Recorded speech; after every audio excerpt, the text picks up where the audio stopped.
ಹೆದ್ದಾರಿಯಲ್ಲಿ ಬೃಹತ್ ಅನಿಲ ಟ್ಯಾಂಕರ್ಗಳಿಂದ ಎಲ್ಪಿಜಿ ಸೋರಿಕೆಯಾದಲ್ಲಿ ತುರ್ತಾಗಿ ಕೈಗೊಳ್ಳಬೇಕಾದ ಮುನ್ನೆಚ್ಚರಿಕಾ ಕ್ರಮಗಳ ಕುರಿತು ಎನ್ಡಿಆರ್ಎಫ್, ಅಗ್ನಿಶಾಮಕ ದಳ ಸೇರಿದಂತೆ ವಿವಿಧ ಸಿಬ್ಬಂದಿ ಸಹಯೋಗದಲ್ಲಿ ಬಳ್ಳಾರಿಯಲ್ಲಿ ಅಣಕು ಪ್ರದರ್ಶನ ನಡೆಯಿತು.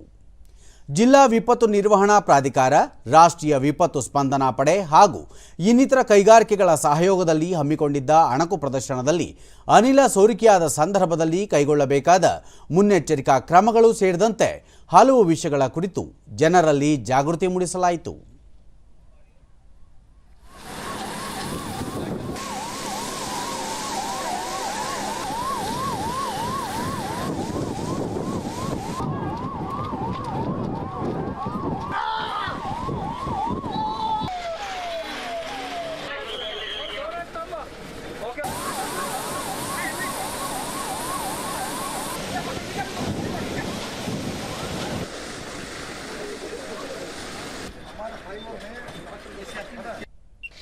ದೂರದರ್ಶನದೊಂದಿಗೆ ಎನ್ಡಿಆರ್ಎಫ್ ಉಪ ಕಮಾಂಡೆಂಟ್ ಅಖಿಲೇಶ್ ಕುಮಾರ್ ಚುಬೆ ಅನಿಲ ಸೋರಿಕೆಯಾದ ಸಂದರ್ಭದಲ್ಲಿ ಅನುಸರಿಸಬೇಕಾದ ಮುನ್ನೆಚ್ಚರಿಕಾ ಕ್ರಮಗಳ ಕುರಿತು ವಿವಿಧ ಇಲಾಖೆಗಳ ಅಧಿಕಾರಿಗಳ ಸಹಕಾರದೊಂದಿಗೆ ಅಣಕು ಪ್ರದರ್ಶನ ನಡೆಸಲಾಯಿತು ಎಂದರು.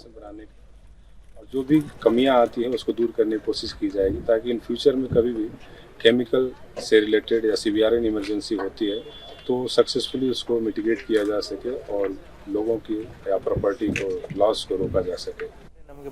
ಜಿಲ್ಲಾಧಿಕಾರಿ ಪ್ರಶಾಂತ್ ಕುಮಾರ್ ಮಿಶ್ರಾ ರಾಷ್ಟ್ರೀಯ ಹೆದ್ದಾರಿಗಳಲ್ಲಿ ವಾಹನ ಸಂಚರಿಸುವ ಸಮಯದಲ್ಲಿ ಅನಿಲ ಸೋರಿಕೆಯಾದರೆ ತಕ್ಷಣ ಕೈಗೊಳ್ಳಬೇಕಾದ ಕ್ರಮಗಳ ಕುರಿತು ಎನ್ಡಿಆರ್ಎಫ್ ಸೇರಿದಂತೆ ಇತರ ತಂಡಗಳು ಜನರಲ್ಲಿ ಜಾಗೃತಿ ಮೂಡಿಸಿವೆ ಎಂದು ಹೇಳಿದರು.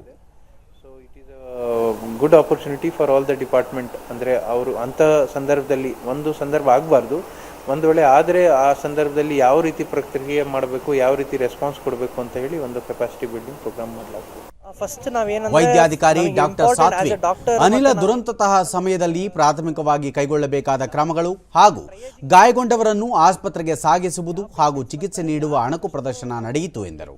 ಯಾರನ್ನ ಫಸ್ಟ್ ಯಾವ ಹಾಸ್ಪಿಟ್ಲಿಗೆ ಕಳಿಸೋದನ್ನ ಟ್ರೇಜಿಂಗ್ ಮಾಡಬೇಕು.